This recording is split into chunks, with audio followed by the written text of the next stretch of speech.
Two hard rock legends were born in 1968, yet one sold 300 million albums while the other sold just 60 million. This is why Nazareth never became the next Led Zeppelin, despite having all the ingredients for superstardom. Picture December 1968. While Jimmy Page was assembling Led Zeppelin in London's bustling music scene, bringing together Robert Plant, John Paul Jones, and John Bonham to create what would become classic rock's most influential quartet. Four Scottish musicians in matching yellow suits were reinventing themselves in the small town of Dunfermline. Dan McCafferty, Manny Charlton, Pete Agnew, and Daryl Sweet had spent years as the Shadettes, playing top 30 covers in local venues. They were tired of their cheesy image and ready for something bigger. The transformation came in 1970 when the band's The Weight played in a hotel bar. As Robbie Robertson's lyrics rang out, "I pulled into Nazareth feeling about half past dead." Pete Agnew had his eureka moment. "Nazareth," he said. His bandmates agreed immediately. It was memorable, powerful, and completely different from their show band past. What followed was a remarkable parallel journey with Led Zeppelin. Both bands emerged from the British hard rock explosion of 1968, the same year Black Sabbath formed, creating a trinity of heavy music pioneers. Both crafted powerful, driving hard rock with virtuoso musicianship. Both had charismatic frontmen with distinctive voices, Robert Plant's mystical wail and Dan McCafferty's gravelly rasp. Yet their paths would diverge dramatically. Nazareth's early years showed incredible promise. They moved to London in 1970, the same year Led Zeppelin released their breakthrough second album. By 1972, Nazareth was touring with Deep Purple, one of Britain's biggest rock acts. Roger Glover, Deep Purple's bassist, was so impressed he offered to produce their next album. The result was Razamanaz in 1973, which spawned two UK top 10 hits and brought Nazareth stylistically close to Led Zeppelin and Deep Purple. The momentum continued with Loud and Proud later that year, featuring their international hit, This Flight Tonight. Then came 1975's Hair of the Dog, their commercial peak. The album showcased everything that made Nazareth special: McCafferty's powerful vocals, Charlton's driving guitar work, and their ability to craft both thunderous rockers and emotional ballads. But it was a last-minute decision that would define their legacy. When Jerry Moss at A&M Records heard the album, he made a request that would change everything. As Pete Agnew later recalled, "When we brought the album over to Jerry Moss at A&M Records, he said, 'I'd like to take Guilty off that album and put Love Hurts on.' Thank God for Jerry Moss. That was the one that broke it in America for us." Love Hurts had been recorded almost as an afterthought, intended as a B-side. The Everly Brothers had written and recorded it in 1960, but never released it as a single. Roy Orbison had a minor hit with it in 1961. But Nazareth's version was different. McCafferty's tortured, emotional delivery transformed the gentle ballad into something raw and powerful. The song became a global phenomenon. It hit number 8 on the Billboard Hot 100 in March 1976, becoming their only US top 10 hit. Even more impressive, it reached number 1 in 6 countries, including an incredible 61-week run on the Norwegian charts with 14 weeks at the top. In Canada, the Netherlands, Belgium, South Africa, and Norway, Nazareth had completely conquered the charts. But here's where the story takes a tragic turn. Just as Nazareth was reaching their commercial peak, disaster struck. In 1976, their manager, Bill Fihilly, died in a plane crash. This wasn't just any manager. Fihilly was a Scottish bingo millionaire who had been their financial steward and guiding hand since their early days. Unlike Led Zeppelin's Peter Grant, who was a legendary music industry power broker, Fihilly was never a hustler in the traditional sense. His cool confidence and steady hand had guided the band's ascent, and he proved irreplaceable. Oh, you're fooling yourself, dreamer. The timing couldn't have been worse. 1976 wasn't just the year of Fihilly's death, it was also the year the British punk rock movement exploded across Britain. The Sex Pistols, The Clash, and The Damned were declaring traditional rock music dead. Suddenly, bands like Nazareth were seen as dinosaurs. Their domestic popularity declined dramatically, even as they maintained success internationally. Meanwhile, Led Zeppelin was operating in a different stratosphere entirely. They had Peter Grant, arguably the most powerful manager in rock history. Grant had revolutionized band management, demanding unprecedented control over touring, merchandising, and recording. He was aggressive, intimidating, and absolutely devoted to protecting Led Zeppelin's interests. When promoters tried to shortchange the band, Grant would literally threaten them. When record labels pushed back on artistic decisions, Grant would find ways to make them comply. Nazareth never had that kind of protection or industry muscle. After Fahili's death, they struggled with a series of managers and record label changes. Mountain Records, their British label, went bankrupt unexpectedly, forcing them to scramble for new deals. Various albums throughout the 1980s and 1990s didn't even receive UK or US releases, a situation unthinkable for Led Zeppelin. There was also the matter of artistic focus.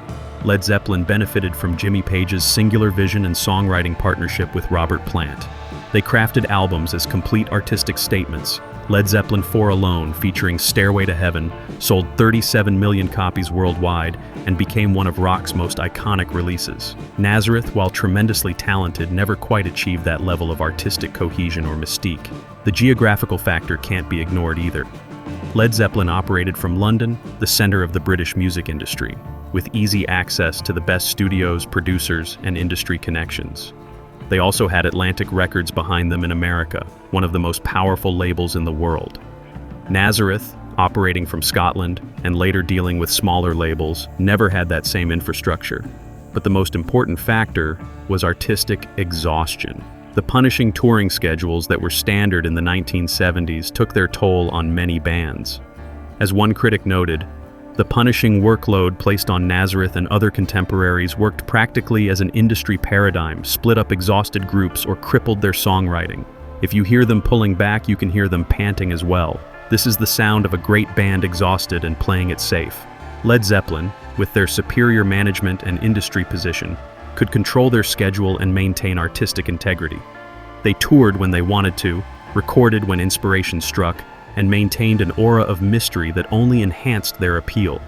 Nazareth, meanwhile, was constantly grinding, touring relentlessly to make ends meet and satisfy contractual obligations. The influence factor tells an interesting story, though. While Nazareth never achieved Led Zeppelin's commercial success, their impact on individual artists was profound. The most famous example is Axl Rose of Guns N' Roses, who stated in 1988, "If it wasn't for Dan McCafferty and Nazareth, I wouldn't be singing. I used to lock myself in the bathroom and try to hit those notes in Love Hurts." When McCafferty died in 2022, Rose paid tribute, saying, "Their music and Dan's voice will always have a special place in my heart. Rest in peace, Dan."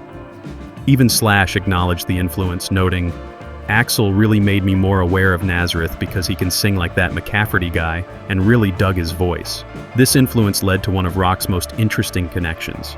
Rose actually asked McCafferty to sing Love Hurts at his 1990 wedding to Aaron Everly. McCafferty had to turn him down because Nazareth was touring. Pete Agnew later explained, "They would have liked Dan to do it, but we were touring. It just wasn't possible. He would have gone along and sung. I think the song outlasted the marriage." As consolation, Guns N' Roses covered Nazareth's Hair of the Dog on their 1993 album, The Spaghetti Incident.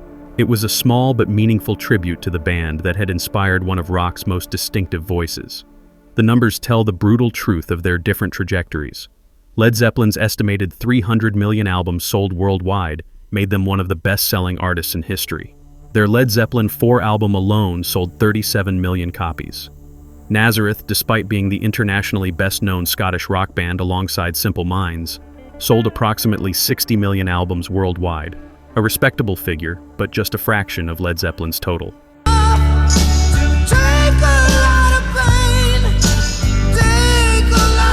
In America, the gap was even more pronounced. While Led Zeppelin dominated throughout the 1970s with multiple #1 albums, Nazareth's US success was largely built on that one massive hit. Love Hurts was their only top 10 single, and subsequent releases like Holiday in 1980 peaked at just number 87. Yet Nazareth's story isn't one of failure, it's one of what might have been. They had all the elements: the distinctive voice, the powerful songwriting, the driving musicianship, and that one global hit that proved they could compete with anyone. What they lacked was the industry machinery, the strategic vision, and the luck that propelled Led Zeppelin to legendary status. The band's resilience is remarkable. Despite the death of manager Fahili in 1976, drummer Daryl Sweet in 1999, And the retirement of McCafferty in 2013 due to COPD, Nazareth continued. Pete Agnew, now the sole surviving original member, kept the band going well into the 2000s. Their 25th studio album, Surviving the Law, was released in 2022, proving their enduring creative spirit.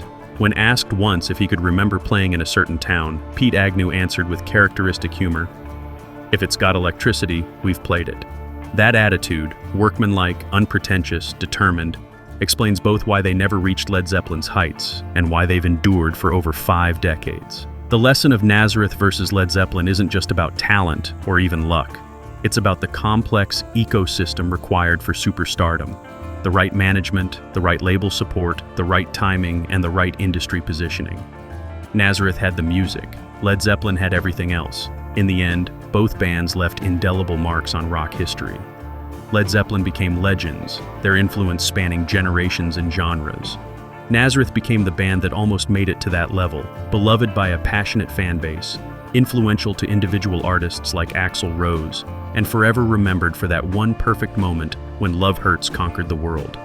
As McCafferty himself said upon his retirement, "I could make another record, but getting up to do an hour and 3/4 and get people to pay money to come and see me, I can't do that. If you can't do the job, you shouldn't be there." It was the statement of a professional who understood the difference between making music and being a superstar. Nazareth never became the next Led Zeppelin, but they became something else entirely. Proof of the power of perseverance, the impact of a single perfect song, and the enduring appeal of honest, powerful rock and roll.